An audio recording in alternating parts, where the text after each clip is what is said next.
Talk about my top three favorites, and of course the best ones you can go ahead and get, the most retro, and some of the rarest games you can find. So number one will be Spud's Adventure. So Spud's Adventure is a rare Game Boy game that you were able to play for like the Game Boy Classic, so Game Boy Color. Loose price, just the game alone is $237. Complete with the box and everything is $2,066. Um, Now, this was only Game Boy Color, and you can see the months right here, 15, then January 16th, something happened, and the complete just jumped up. Let's see, and you can see what people are selling for right here. This is really nice.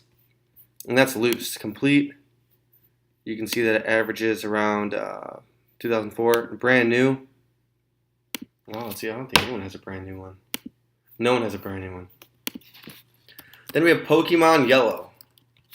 Pokemon Yellow version. Now, this was one of the first ever Pokemon games to come out, and this one you can definitely see the comparison. You can definitely see the value when it comes to the months. So August 18th, it's going down. Loose price $19.87.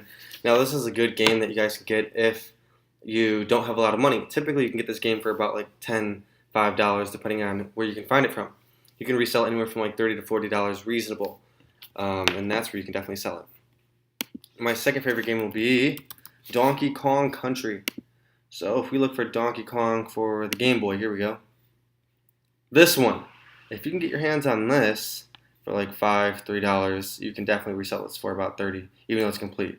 A lot of people will still buy this because Donkey Kong, Mario are always going to be the top sellers.